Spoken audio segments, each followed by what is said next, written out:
When you last ate a meal and you had food on your plate, if someone had said, "Is that food you?"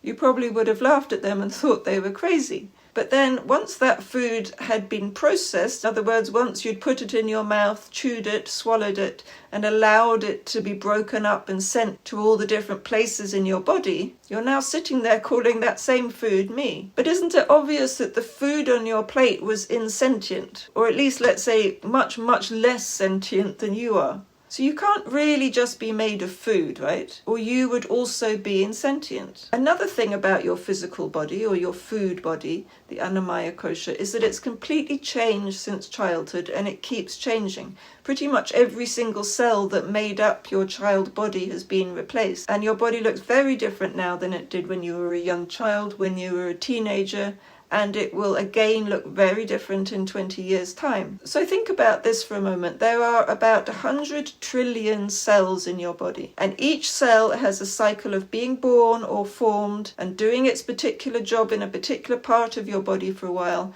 before it's replenished or replaced with a fresh cell. But the thing is that although your body is in constant change, in constant flux, yet all the time you've had this body, there's been a continuous sense of I am.